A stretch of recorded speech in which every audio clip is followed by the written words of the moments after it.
दोस्तों नमस्कार, मैं हूं संजीत कुमार और आपने देखना शुरू कर दिया है बिहार टीचर पॉइंट। दोस्तों आज बात करेंगे कि बीपीएससी वाले जो शिक्षक हैं उनका ट्रांसफ़र, उनका वेतन, उनका प्रमोशन कि क्या कुछ शर्तें हैं, कैसे होगा।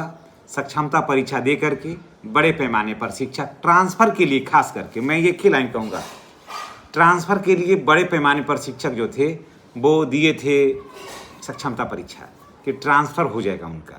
मैंने ज़्यादातर लोगों से बात किया, देखा भी, गए भी लोग कि ट्रांसफ़र के लिए उन लोगों ने दिया था। तो ट्रांसफ़र को लेकर के क्या कुछ बातें हो रही है क्योंकि देखिए उस समय कुछ ऐसा नियम था कि शिक्षक जहाँ के तहाँ चले गए थे, ठीक है, तो उनकी नियुक्ति हो गई थी। तब वो चाह रहे थे कि वहाँ से बदल जाएँ, कुछ शहर के पास आ जाएँ, क्योंकि बहुत सारे लोगों का एज भी बढ़ा और वो अपने घर भी जाना चाह रहे थे। फिर लोगों को लगा कि अगर राज्यकर्मी बन जाते हैं तो कुछ बेनिफिट भी होगा। तो ये सारी बातों को लेकर के बहुत सारे शिक्षक जो थे वो विशिष्ट बने भी।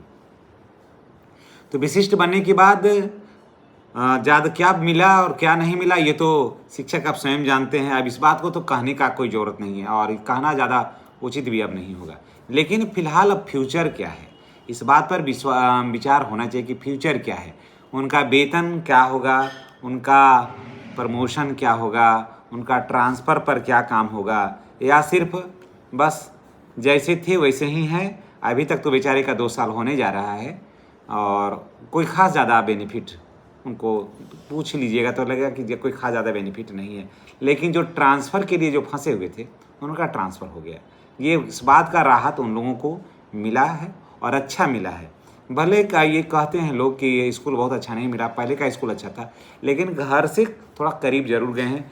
20 किलोमीटर, 25 किलोमीटर, 30 किलोमीटर चलना, किसी किसी को 70 किलोमीटर चलना पड़ रहा था, वो दूरी तो कम गया कम से कम।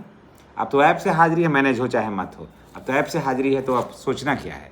तो चलिए देखिए, आज हम इस वीडियो में बात करेंगे शिक्षा विभाग की बड़ी समीक्षा बैठक में क्या फैसला हुआ है, ट्रांसफ़र, वेतन विसंगति या प्रमोशन के बारे में क्या कुछ जानकारी है, 8 साल का सेवा नियम में बड़ा बदलाव हुआ है वो कैसे, बेसिक पे और सैलरी में कितना बढ़ेगा पैसा वो, और शिकायत करें और कैसे मिलेगा फ़ायदा, कहाँ शिकायत हम इन लोगों को करना है, इन लोगों को एक ऑप्शन भी मिला है। तो क्या कुछ बातें हैं, सारा कुछ हम जानकारी इस वीडियो के माध्यम से हम आपके साथ करने वाले हैं।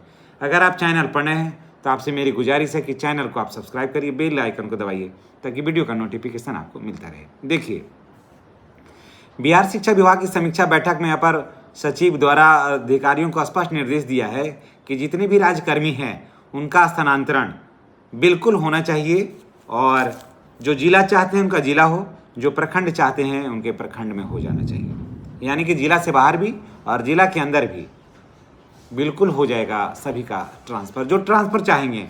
और वेतन जो विसंगति था, जैसे देख रहे होंगे कि किसी किसी को हाउस रेंट जो था ना वो एक ही स्कूल में अलग अलग था, तो ये सब को क्या हो रहा है कि सबको बिल्कुल ख़त्म किया जाए, एक समान होना चाहिए। अब देखिए आगे क्या है, ट्रांसफ़र और पोस्टिंग का नया नियम क्या है। तो जिला शिक्षा पदाधिकारियों को निर्देश दिया गया है कि छात्र और शिक्षक के अनुपात में पोस्टिंग करें, हर स्कूल में सभी विषय के शिक्षक उपलब्ध हों, अवकाश जो है का आवेदन लंबित नहीं रखें, अवकाश शिक्षक मांगें तो अविलंब अवकाश उनको दें। वेतन विसंगति पर भी देखिए, यहाँ पर एक बहुत बड़ा चीज़ है कि वेतन विसंगति था शिक्षकों के पास, तो वेतन विसंगति पर क्या कुछ काम हुआ है। देखिए, अब HRMS पोर्टल पर ही सारी जानकारियाँ साझा की जाती है, तो गड़बड़ी जो था उसका समाधान हुआ। बेसिक पे कम था, उसे ठीक किया गया। शिक्षक अपनी शिकायत जो था वो शिक्षक को उस पोर्टल पर कर रहे थे, जिसका जिला शिक्षा पदाधिकारी जो थे वो त्वरित उसका निपटारा कर रहे थे। अब बात करते हैं देखिए प्रमोशन को लेकर के। देखिए, जहाँ पर नियोजित शिक्षक इस प्रमोशन को 12 साल में कर रहे हैं, वही नियोजित शिक्षक अगर सक्षमता परीक्षा देते हैं तो वो 8 साल में कर रहे हैं। यानी कि 4 साल का उनको बेनिफिट मिल रहा है, उनको 4 साल का बेनिफिट मिल रहा है सभी विशिष्ट शिक्षकों को। अगर कोई ऐसे देखिए, अगर कोई शिक्षक पूर्व के प्रशिक्षित शिक्षक है, अगर कोई शिक्षक पहले से प्रशिक्षित है और नियोजित था और उसके बाद विशिष्ट बना, तो अभी 18 में है, तो अब उनको 4 साल पीछे कर लीजिए, तो 14 में ही उनको 14 से लेकर के 26 तक एरियर उनको मिलेगा। यानी कि मान के चलिए 3.5 से 4 लाख रुपया का एरियर मिलेगा उसको, और 18 से इधर का जो है वो लगभग 2.5 लाख के आसपास ऐसे एरिया मोटा मोटी बन रहा है। उसी में 2 लाख भी हो सकता है और जिसको 3.5 बोले हैं 3.5 तक बोले हैं वो 3 तक हो सकता है, इतना बेनिफिट होगा।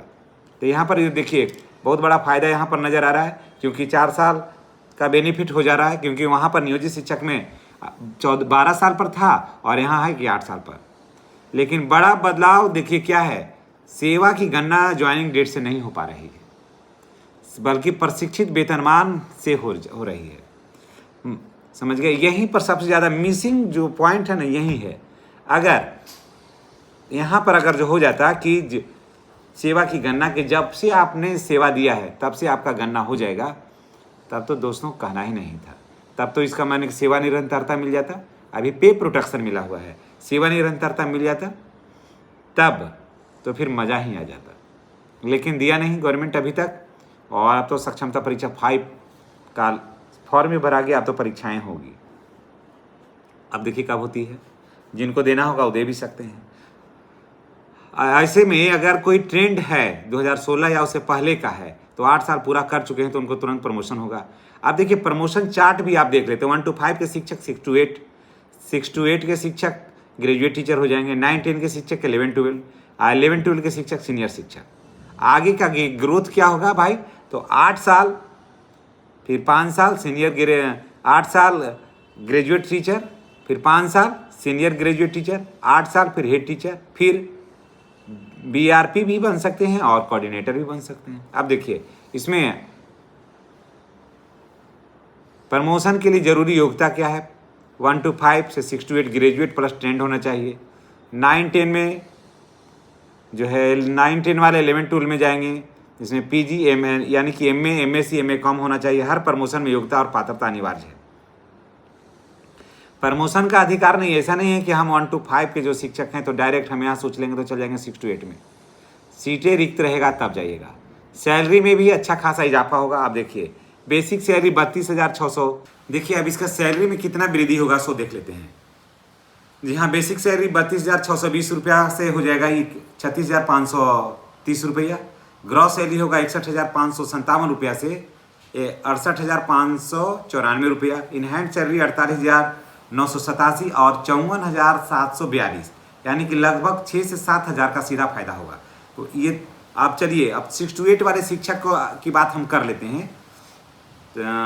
तो वहाँ पर 31,670 रुपया से हो जाएगा 35,470 रुपया। इन हैंड सैलरी 47,590 रुपया रखिए तो 53,180 रुपया हो जाएगा। यहाँ पर मिल जाएगा। आप देखिए 9-10 वाले का सबसे ज़्यादा शिकायत 9-10 वाले शिक्षकों का हमारे साथ रहता है कि आप हमारे ऊपर आप वीडियो नहीं बनाते हैं। दरअसल यही रेशियो सभी का रहता है।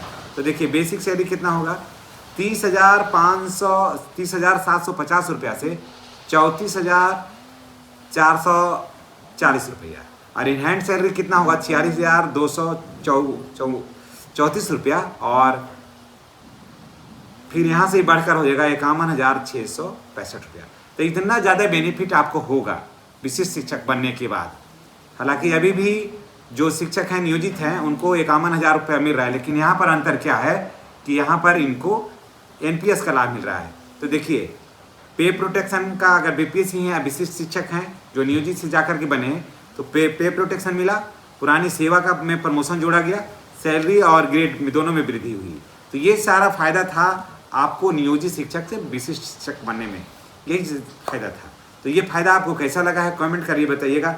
वेतन में तो बहुत ज़्यादा वृद्धि नहीं हुई है, लेकिन आपको एनपीएस जो मिला है ना, यही एक अंतर है। और चलिए इसी के साथ हम आपसे विदा लेते हैं। नेक्स्ट वीडियो में हमारी और आपकी फिर मुलाकात होगी। चैनल पर नए हैं तो चैनल को सब्सक्राइब करिए, क्योंकि अंदर पानी बहुत आ रहा है तो लाइट अचानक गुम हो गया है, तो मैं मोबाइल के फ्लैश लाइट से वीडियो बना रहा हूँ आपके लिए। चलिए कठिनाई के लिए खेद है और चैनल को सब्सक्राइब करिएगा। धन्यवाद।